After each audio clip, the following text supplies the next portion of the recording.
I always love drafts. We do drafts all the time. I'm excited to do this draft specifically because it's who's going to win the 2025 Breeders' Cup Classic.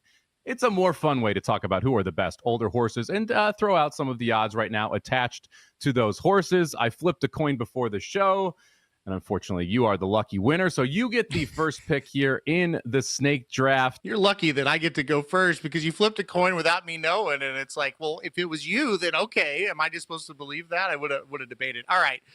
First pick of the draft. All right. And I think I didn't think even 2 weeks ago, I didn't think I would be picking this horse first, but I've got to go with Sovereignty with the first pick in the draft. So here's the deal. He looks like a horse that a mile and a quarter is perfect. I mean, he just won the Derby and the Belmont. He won the Belmont under a gallop going a mile and a quarter.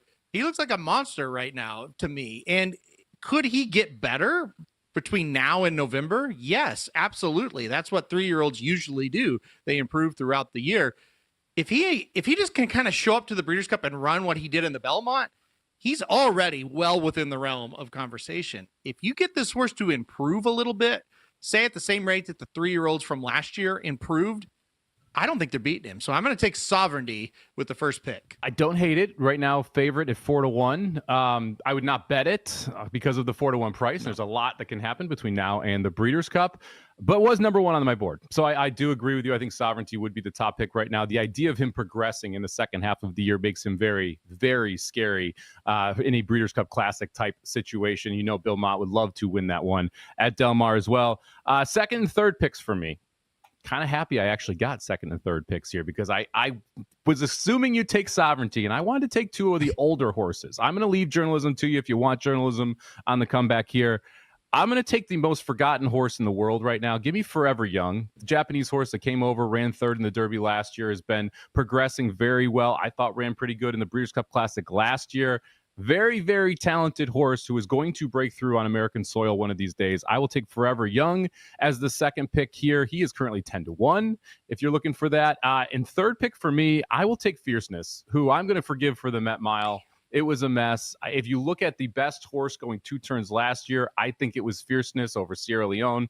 People may disagree, but the top-tier Fierceness effort, I think, is good enough to beat this field if we don't see a big progression from Sovereignty. So the second and third pick for me are going to be Forever Young and Fierceness. Fierceness at 7-1. Wouldn't bet it, but definitely want to make sure he's on the team here. Aaron, you get 4 and 5. Who you taking? You just broke my heart because you took Forever Young, and I don't care about that. But then you took Fierceness, and I'm like, oh, boy. I was hoping you would forget about him, but I knew better.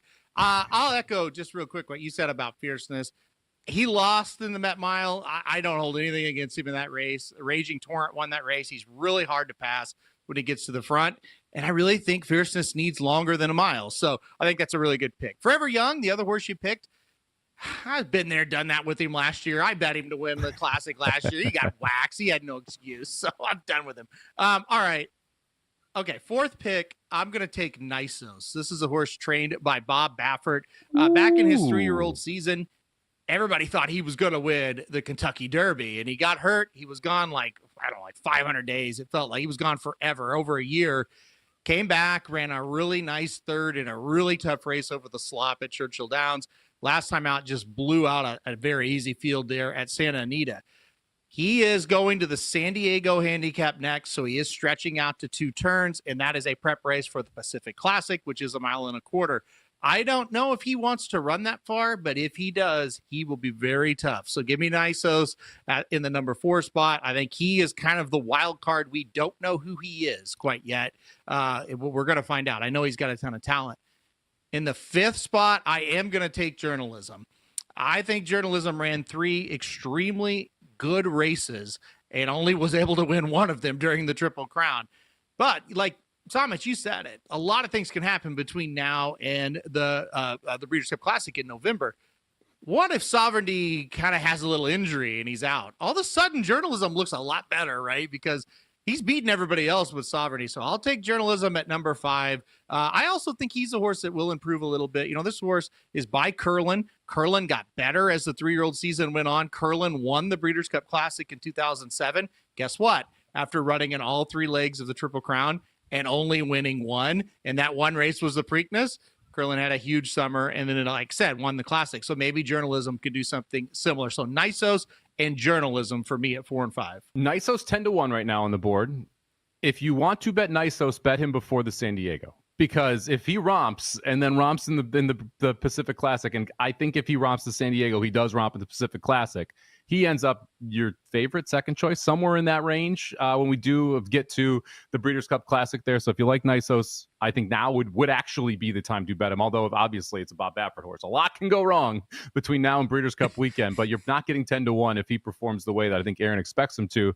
Did not make my top 10, Nysos, by the way. So that one you could have taken with the last pick. I would not have gotten there.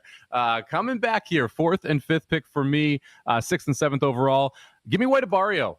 The other forgotten older horse here, who I believe is a very good runner, has won the Breeders' Cup Classic in California before. I don't fully trust Journalism. I don't trust Baeza. I would have taken Sovereignty early. You took him off the board. So I'm going to lean on some of the older horses here. So give me White Abarrio, and then I'm going to go way off script, Aaron, because I like to go way off script on these drafts. Number 5 on my list was Thorpedo Anna. So I'm going to take Thorpedo Anna. Give me the filly. We'll see what she's able to do here. She ran huge against Fierceness last year in the Travers. I'll take a shot with Thorpedo Anna here with my 8th overall pick. Why are you laughing at me? Come on. Last week, she finished last time we saw her, and they took her straight to the vet because they were like, something's got to be wrong. And again, nothing was wrong with her. I don't know. I think she's kind of washed at this point. I like that nothing was wrong with her. I like that. Dude, sometimes horses run too bad to believe. She's going to have a big summer. I wouldn't be shocked if McPeak goes crazy and throws her in the race if she wins out heading into it. I don't know. She didn't really come back looking all that great. I don't look. I hate saying these bad things because I love Thorpedo Anna, but I don't think this is the draft that you take her in. That's all I'm saying. I'm taking my shot.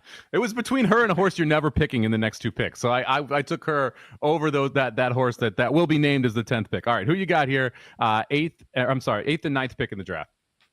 So you're telling me you've got a pick that's crazier than Thorpedo Anna coming up? Is that what you just said?